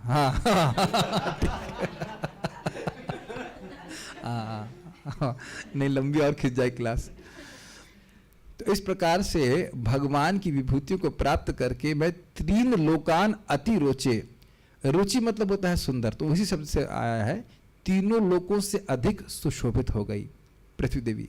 ततः तत्पश्चात तदंते, अंत में, उत्स्मयतीम, अत्यधिक गर्विली, माम सह विसर्जत, मुझको उन भगवान ने त्याग दिया। समझ में आ गई बात? जब मैं इस प्रकार से गर्व कर रही थी अपने भाग्य पे कि देखो मेरा कितना बड़ा भाग्य, उसी समय कृष्ण ने मुझे त्याग दिया। तो उनका विरह मैं कैसे सहन करूंगी, इसलिए मैं शोक कर रही हूं। क्लियर समझ में आ रहा है? देखिए एक बात है, हमने पढ़ा दिया, एक बार आप इसको पढ़ेंगे तो आपको और इसका आस्वादन कर पाएंगे। हम सहायता करने का प्रयास कर रहे हैं, ये सब श्लोक बहुत सुंदर है। संस्कृत समझना चाहेंगे, आज थोड़ा सा क्लास ऊपर जाएगा, लेकिन हम संस्कृत समझा के मानेंगे। ब्रह्मादयो बहुतितम यदपांग मोक्ष, ब्रह्मादि देवता बहुत काल तक, बहुतिथि तक, बहुत काल तक, यदपांग मोक्ष, जिनके कृपा कटाक्ष की कामना करते हुए, तपः समचरन, सम्यक रूप से तपस्या कर रहे थे। और वो कैसे थे? भगवत प्रपन्ना, भगवान के शरणागत थे। तो उसमें क्या हो गया, तो कहते वही श्री, वही सा श्री, वही लक्ष्मी देवी, कोई और नहीं, स्ववासम अरविंद वनम विहाया, अपने स्थान, अपने वासस्थान कमल के वन को त्याग करके, यत पाद सौभगम, जिनके चरण कमलों के सौंदर्य के प्रति अलम भजते अनुरक्ता, अत्यंत अनुरक्त आसक्त होकर के उनका भजन करती हैं, वो लक्ष्मी जी। ठीक है, तो उन भगवान के, तस्य उन भगवान के, अहम अब्ज, अब्ज का मतलब कमल, कुलिश मतलब वज्र, अंकुश मतलब अंकुश, केतु मतलब झंडा, केतई मतलब चिन्ह, इस प्रकार के चिन्हों से श्रीमद पदैर भगवतः समलंकृतांगी, भगवान श्री कृष्ण के सुंदर चरण कमलों के चिन्हों से मैं चिन्हित थी, सम्यक रूप से मेरे अंग अलंकृत थे, यह अर्थ है। तो इससे क्या हो गया, तो कहते त्रिनत्य रोच उपलब्ध ततो विभूति, भगवान की विभूति को, भगवान की शक्तियों को, अद्भुत शक्तियों को प्राप्त करके मैं तीनों लोकों से अत्यधिक सुशोभित लग रही थी, सुंदर हो रही थी। तीन लोकान जोड़ लेना चाहिए। समाम, ऐसी मुझको, ऐसी मुझ पृथ्वी को, विसर्जित, उन्होंने त्याग दिया। कब त्याग दिया, उस्मयतीम, जब मैं इस प्रकार से गर्वीली हो रही थी, तो जब मेरे गर्व का अंत होने का समय आ गया, ऐसे कह दीजिए, या भगवान के जाने का समय आ गया, तो भगवान ने मुझको त्याग दिया। तो मैं उनका विरह कैसे सहन कर पाऊंगी बताइए, इतने महान व्यक्ति का। आपको बहुत अजीब सी बात लग रही होगी, लेकिन कभी जीवन में ऐसा हुआ है कि बहुत पैसे का नुकसान हो गया हो? तो ये तो कमाई नहीं हुई, पैसा कहां से ये भी बोल सकते हैं। लेकिन इस जगत में अगर किसी के पास बहुत धन होता है और चोरी हो जाता है, तो व्यक्ति बहुत दुखी होता है। Is it not? उन श्री भगवान के विरह को सह पाना अत्यंत कठिन है। इस बात को पृथ्वी देवी ने ब्रह्मा, दया इत्यादि 4 श्लोकों से कहा है। तो आपने 32-33 देखे, इसके आगे आप और देखेंगे, आज नहीं कल। ब्रह्मा इत्यादि देवता जिस श्रीदेवी मीन्स लक्ष्मी देवी ठीक है, के कृपा कटाक्ष को प्राप्त करने के लिए बहुत दिनों तक तपस्या किए, वे उन उत्तम देवताओं के आश्रय रूप से जाने जाने पर भी श्री देवी जिन भगवान के चरणों के सौंदर्य से आकृष्ट होकर उनके चरणों में अत्यधिक अनुरक्त रहकर उन दोनों चरणों की सेवा करती हैं, उन श्री भगवान के विरह को सह पाना अत्यंत कठिन है। स्पष्ट है। कमल, वज्र, अंकुश तथा ध्वजा इत्यादि के चिन्हों से युक्त शोभा संपन्न श्री भगवान के चरणों से अथवा कमल आदि के आश्रयभूत श्री भगवान के चरणों से मेरे अंग अच्छी तरह से अलंकृत हो गए थे। ठीक है, कमल आदि के आश्रयभूत मतलब भगवान श्री कृष्ण के चरणों की उपमा कमल से दी जाती है, या फिर उनके चरणों में बहुत सारे चिन्ह थे, तो उनसे मैं चिन्हित थी। इस प्रकार की मैं श्री भगवान से विभूति को प्राप्त करके तीनों लोकों से भी अधिक सुशोभित होने लग गई थी। उसके पश्चात मेरी उस विभूति के नाश का काल आने पर मैं अपने पर गर्व करने लग गई थी। यह देखकर लगता है कि श्री भगवान ने मुझे त्याग दिया है। ठीक है, स्पष्ट है। जी गोस्वामी क्या कहते हैं, देखिए। लक्ष्मी जी ने अपने कमल के निवास स्थान को त्याग कर कृष्ण के चरण कमलों की सेवा नहीं होना चाहिए, लक्ष्मी जी होना चाहिए ना। लक्ष्मी जी अपने कमल के निवास स्थान को त्याग कर कृष्ण के चरण कमलों की सेवा करती हैं, क्योंकि भगवान के चरण कमल सभी अन्य कमलों से उत्कृष्ट हैं। कितना सुंदर अर्थ लिखे लिखे। जिनका निवास स्थान ही कमल के वन में है, कितने सुंदर सुंदर कमल हैं, उन कमलों को छोड़ करके वह कृष्ण के चरण कमलों की आश्रय ले रही हैं। इसका मतलब वो कृष्ण का जो चरण कमल है वह अन्य सारे कमलों से सुंदर है। कितना सुंदर अर्थ दिया, कितना मतलब अद्भुत अर्थ है, नहीं? सारा अर्थ दर्शन देखिए। तस् से कृष्ण को संबोधित कर रहे हैं, तो स्पष्ट है। केतम अर्थात चिन्ह, तीनों लोकों का अतिक्रमण करके मैं सबसे अधिक शोभित हो गई। ये सब तो कॉमन बातें हैं। भगवान से इस प्रकार की विभूति को प्राप्त करके मैं उन विभूति के नाश काल के उपस्थित होने पर भी इस प्रकार से गर्वित थी कि मेरी तुलना में तो वैकुंठ भी नहीं है, ऐसी मुझको भगवान ने त्याग दिया। अब इसमें इन्होंने क्या कहा, देखिए, भगवान श्री कृष्ण के जाने का समय आ चुका था, तो जो विभूति पृथ्वी को प्राप्त थी भगवान के द्वारा, उसका वो नाशकाल, उसका नाश होने का समय आ गया था, भगवान जाने वाले थे। फिर भी पृथ्वी गर्वित हो ही जा रही थी कि मैं तो वैकुंठ से भी श्रेष्ठ हूं। कुछ ये अर्थ थोड़ा सटल है, समझ में आ रहा है? वो खुश थी कि मैं सौभाग्यवती हूं, कृष्ण है मेरे ऊपर, और वो ध्यान नहीं दे रही थी कि इधर कृष्ण के जाने का समय हो गया और अचानक कृष्ण चले गए, ऐसा अर्थ में समझना होगा। देख रहे कितना सूक्ष्म सटल अर्थ है सारी टीकाओं में, हल्का हल्का। ये कुछ ये वाला कैच करा है आप लोगों ने?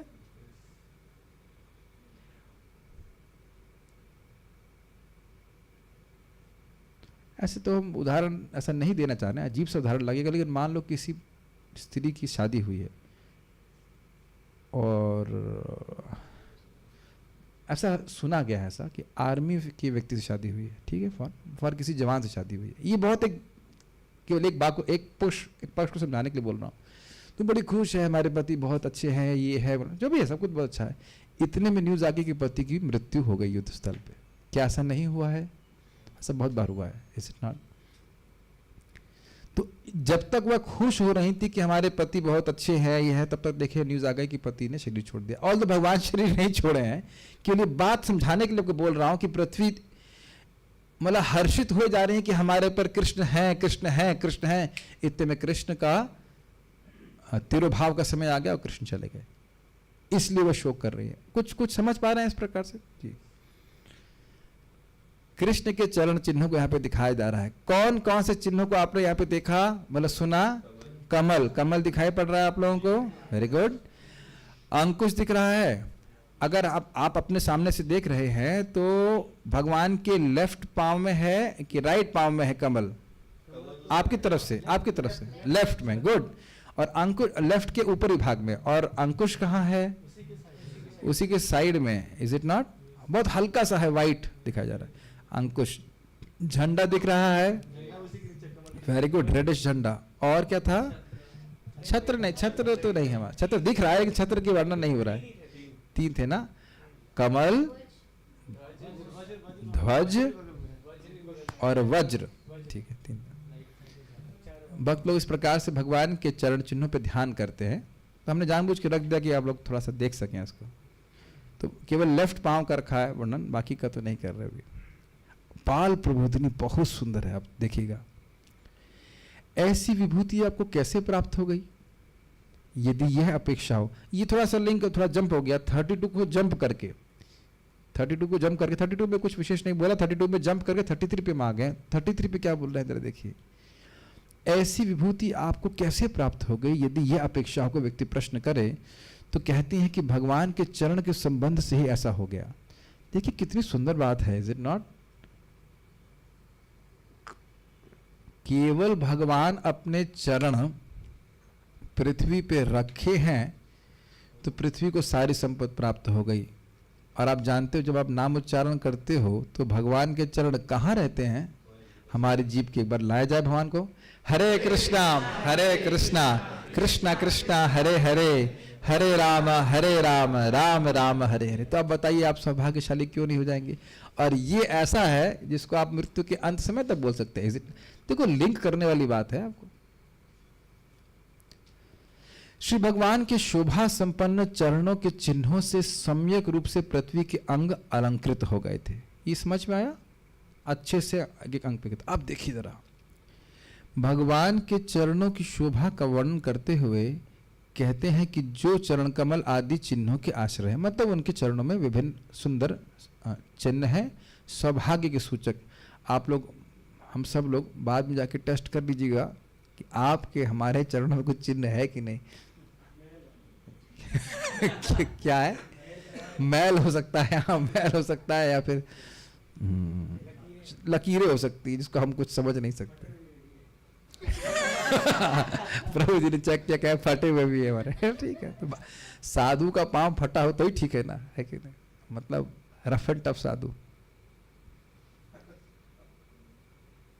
ठीक है, अब देखिए भगवान के चरणों में भक्तों के परमानंद रूप मकरंद के आस्वादन के लिए कमल के आकार की रेखा है।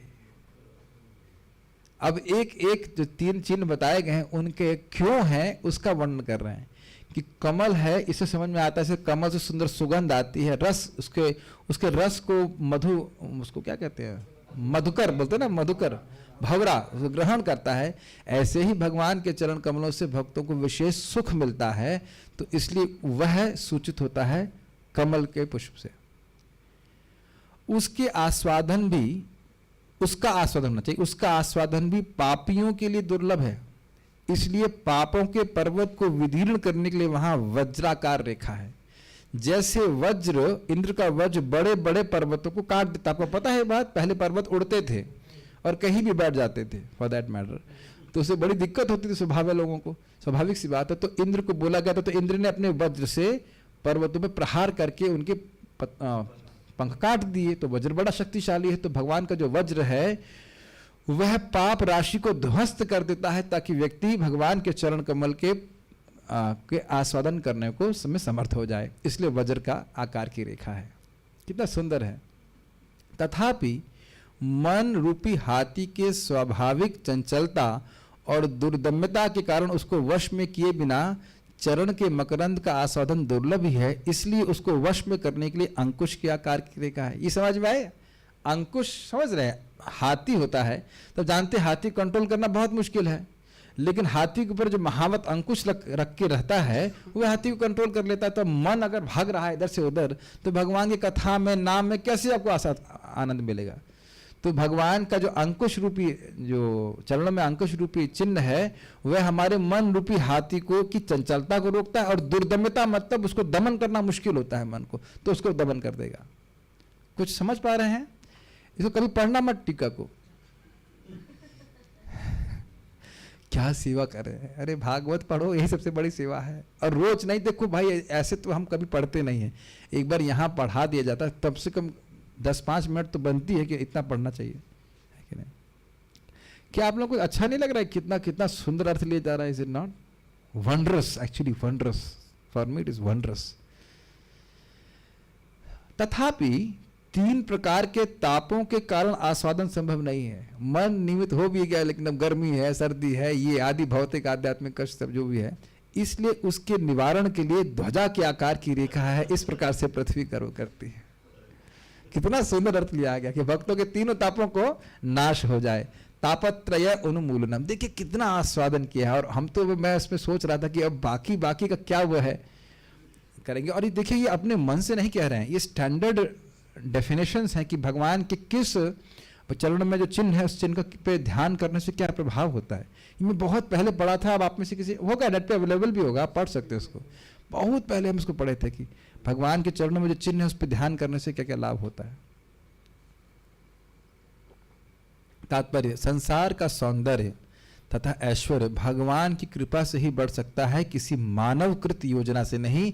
और तो बड़ा स्पष्ट है, व्याख्या की जरूरत नहीं। मानवकृत योजना जो भी सौंदर्य उसको ध्वस्त करने में तो बड़ी सक्षम है, लेकिन बनाने में एकदम नहीं है कि नहीं? जब भगवान श्री कृष्ण इस पृथ्वी पर विद्यमान थे, तब उनके चरण कमल के विशिष्ट चिन्ह धूलि पर अंकित होते थे, जिस विशेष कृपा के कारण सारी पृथ्वी यथासंभव भरी पूरी रहती थी। दशम स्कंद पढ़ेंगे, भगवान के आविर्भाव के समय ही पृथ्वी देवी ऐसे सज गई जैसे कोई दुल्हन सज जाती है, बिल्कुल। ठीक है। दूसरे शब्दों में, नदियां, समुद्र, वन, पर्वत तथा खाने जो मनुष्यों तथा पशुओं की आवश्यकताओं को पूरा करने वाली हैं, अपने अपने कर्तव्यों को भली भांति पूरा कर रही थी। इसको आप लोग पहले भी सुन चुके हैं। युधिष्ठिर महाराज के राज्य में सारे फल फूल के जो वृक्ष थे एकदम टाइम से सब कुछ देते। ये बहुत अजीब सी बात है। अभी आप बता रहे थे ना मुझे तनिष्क प्रभु कि इस समय कौन सा मौसम चल रहा है और अभी शरद ऋतु का आ जा रहा है, ऐसा कुछ तो बता रहे थे कि इस समय, हाँ बसंत ऋतु है लेकिन मौसम चल रहा है शरद ऋतु जैसा है, ऐसा कुछ अजीब सा है सब कुछ, है ना। जाड़े में बारिश हो जाती है सब कुछ, तो इसीलिए हम लोग बीमार भी बहुत पड़ रहे हैं। आपको याद आ रहा है सब बातें कि सारी ऋतु में अपने एग्जैक्ट ऋतु के अनुसार ही चल रही थी युधिष्ठिर महाराज के राज्य में, क्योंकि भगवान उस समय विद्यमान थे। अतएव पृथ्वी की समृद्धि ब्रह्मांड की तीनों लोकों के अन्य सभी ग्रहों की समृद्धि से बढ़कर थी। अतएव मनुष्य को चाहिए कि वह पृथ्वी पर भगवान से सदैव कृपा बनाए रखने की याचना करे, जिससे हमें उनकी अहेतुक कृपा प्राप्त हो और हमें जीवन की सारी सुविधाएं प्राप्त हों, जिससे हम सुखी रहें। बहुत स्पष्ट है, भगवान के आशीर्वाद से सब कुछ प्राप्त होता है, यहाँ तक कि जल और वायु भी, है कि नहीं। कोई कल्पना कर सकता है कि आज से इवन 200 साल नहीं, 200 ज़्यादा हो गया, कि मात्र 60-70 साल या 100 साल पहले भी, ज़्यादा चला गया 100 साल पहले, 50-60 साल पहले भी दिल्ली बहुत शुद्ध रहती होगी। 50 भी ज़्यादा बोल गया ना, इतना गंदी नहीं होगी जहाँ तक मैं समझ रहा हूँ जमाना। हाँ, आप लोग हंसेंगे। एक बहुत सुंदर बात महाराज बता रहे थे, कह रहे थे कि देखिए शेरशाह सूरी ने, आप जानते हो, ये NH2 बनवाया था और दोनों तरफ आम के पेड़ लगवाए थे। अरे भाई अब हंसेंगे महाराज, क्या बात बोल रहे थे, कह रहे थे कि देखिए ये जो ब्रिटिशर्स आए थे उनके क्या थे योजना, देखो भाई आम लगेंगे तो लोग आम खाएंगे, हो सकता है आम के लिए लड़ाई करें। कितना सुंदर बुद्धि है देखो। इसलिए आम के पेड़ों को कटवा दो और हेलीकॉप्टर से ऊपर से बबूल के बीज गिराए जाएं। What a great plan, is it not? Amazing plan. I mean, कितने सारे आम के पेड़ होंगे। अब एको आम का पेड़ दिखाई पड़ा आपको, पूरा घुमाइए आप NH2 में, एक आम का पेड़। कभी कभी तो विश्वास भी नहीं था कि उगाए थे कि नहीं उगाए थे। यानी जो NH2 की बात कर रहे हैं, NH2 में साफ कर दिया कि ना, चलो मान लो साफ कर दिया, दोबारा नहीं उगा सकते, सब जगह बंधन है क्या?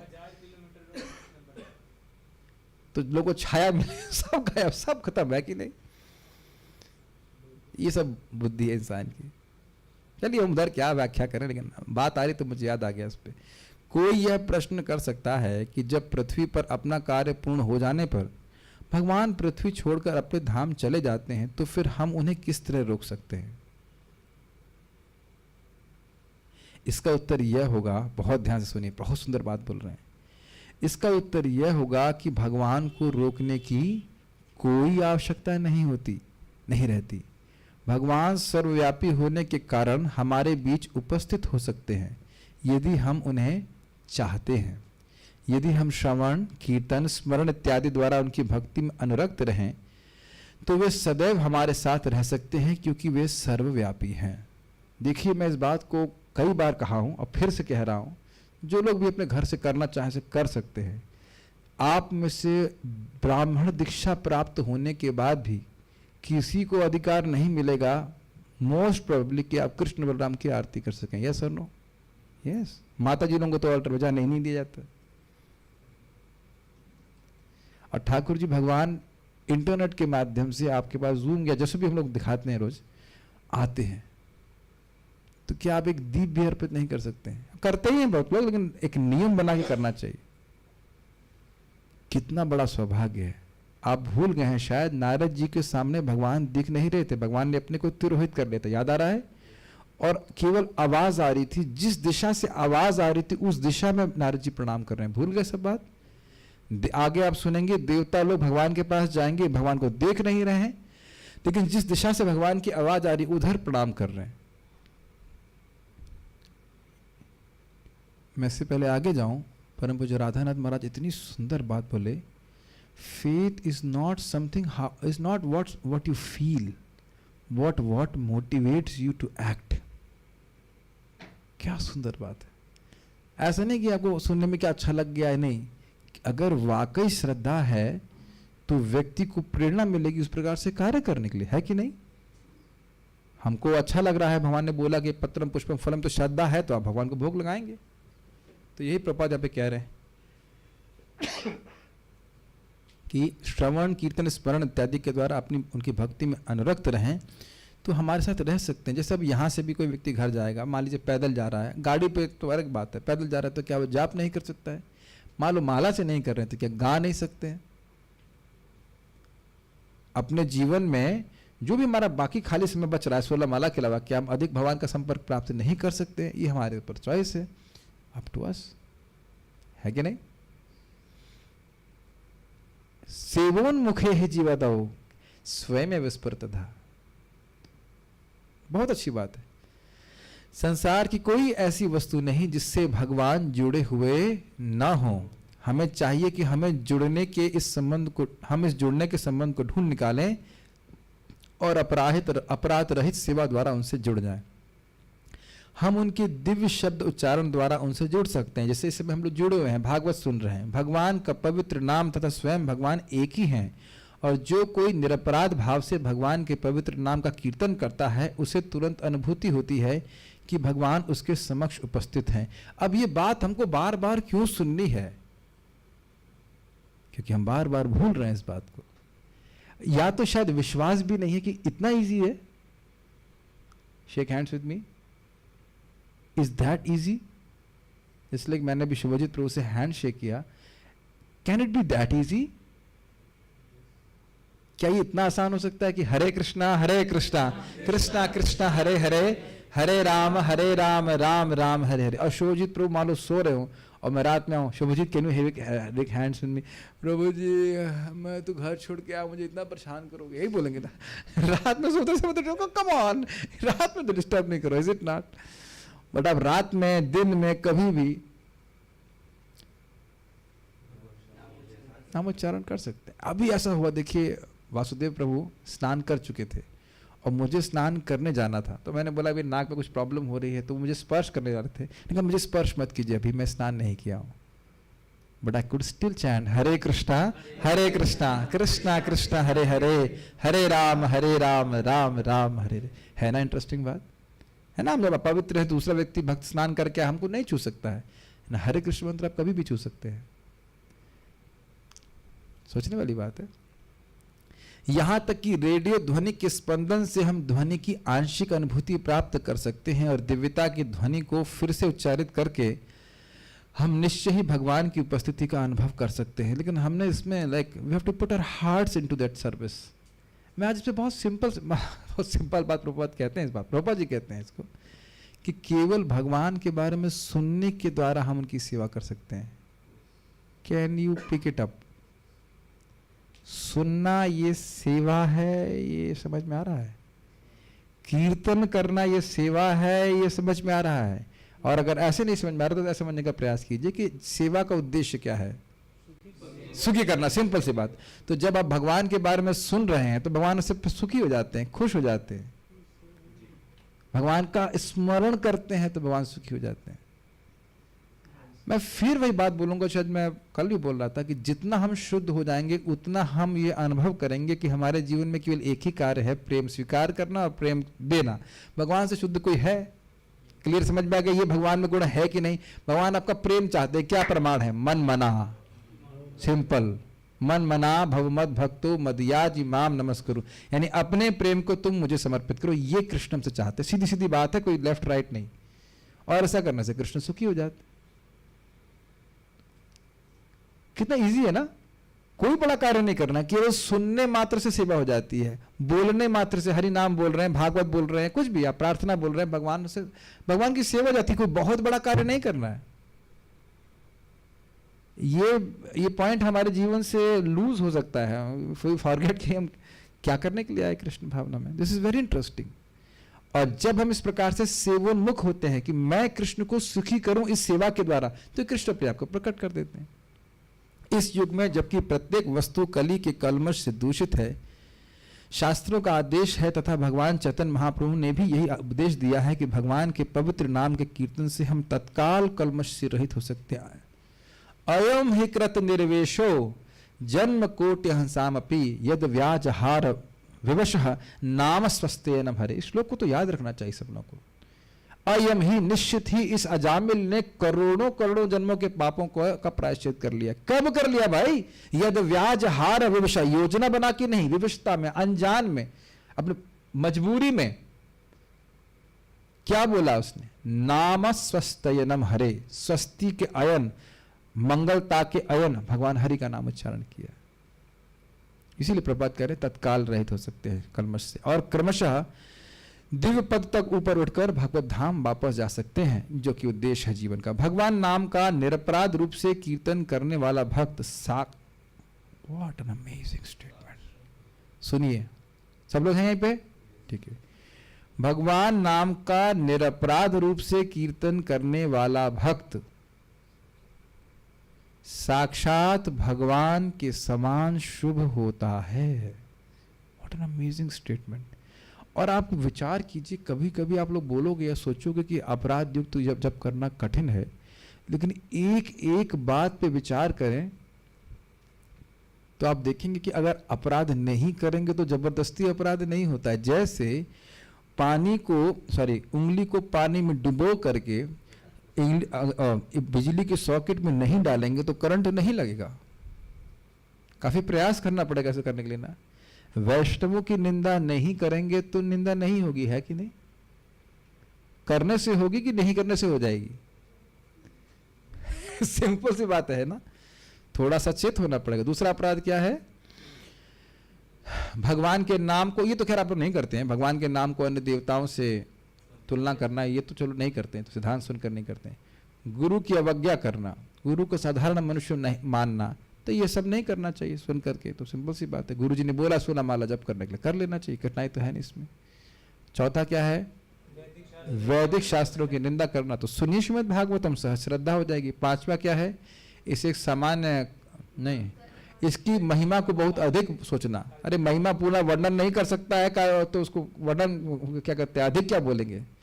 तो ये भी हो गया। और उसके बाद छठा अपराध क्या है? इसको काल्पनिक समझना, अर्थवाद का आरोप करना, बहुत अधिक बोला गया। सातवां है नाम के बल पर पाप करना। मान लो पाप नहीं भी रुक रहा है पुराने आदतवश, तो भगवान से नाम से प्रार्थना करना चाहिए कि भगवान हमारे हृदय से वासना ही निकाल दीजिए। आप समझ रहे हैं, आप नाम को पाप काटने के लिए नहीं उपयोग कर रहे हैं, आप भगवान से कि भगवान हमारे हृदय से गंदगी वासना ही निकाल दीजिए, तो हमारे से गलती होगी नहीं। That's a different attitude, is it not? हमें प्रयास करते रहूं तो वह भी भगवान माफ करते हैं। आठवां अपराध क्या है? सब काम कर्मों की तरह सोच रहा, तो वो तो पहले रूल आउट हो गया भाई, वो आप सुन ही चुके हैं इसको। और क्या है? नवा अपराध है अश्रद्धालुओं को नाम के उपदेश देना, तो वो तो हम देते ही नहीं। आप लोग देते हैं क्या? नहीं देते जितना, और बहुत ही आसक्ति बना रहे ना, तो बाकी सारी जितने कुछ भी अपराध है वो बार बार उच्चारण करने से नष्ट हो जाता है। तो यहाँ बोल रहे हैं कि निरपराधिक रूप से जाप करता है तो साक्षात भगवान के समान शुभ होता है। दिस इज अमेजिंग इम्फेक्ट, नहीं? और संसार भर में भगवत भक्तों के विचरण करने से संसार के सारे कष्ट दूर हो सकते हैं। अब तो उतना नहीं हो, केवल भगवान के पवित्र नाम के कीर्तन के प्रचार प्रसार द्वारा ही हम कलयुग के दुष्प्रभावों से बच सकते हैं। यही मैं पार्थ प्रो से डिस्कस कर रहा था। हमारे एक व्यक्ति हैं जो कि अच्छा सेवा कर रहे थे और एकदम से शराब आदि में प्रवृत्त हो गए, क्योंकि दुखी थे, जो भी कुछ था। तो मैंने कहा देखो, जो व्यक्ति नाम उच्चारण नहीं करता, कथा श्रवण नहीं करेगा, खाली कहने की बात है, लोग आश्चर्य करते हैं, भाई इतने अच्छे व्यक्ति थे, ऐसे कैसे गड़बड़ कर दिया? ऐसे कैसे क्या? कलयुग का प्रभाव है, हर जगह है। जो व्यक्ति नहीं भगवान का नाम उच्चारण करेगा वह तो कली से प्रभावित होना ही है। इसमें कोई आश्चर्य मत कीजिए कि वो क्या गलत कार्य कर बैठेगा। तो बहुत अच्छी अच्छी बातें हमने यहाँ पर सीखी है। तो आप समझ ही रहे हैं कि इस प्रकार के महान भगवान हैं, और ऐसे भगवान के विरह को पृथ्वी कैसे सहन कर सकते हैं। आगे के अन्य दो श्लोकों को हम आगे देखेंगे। कोई प्रश्न यहाँ पे है?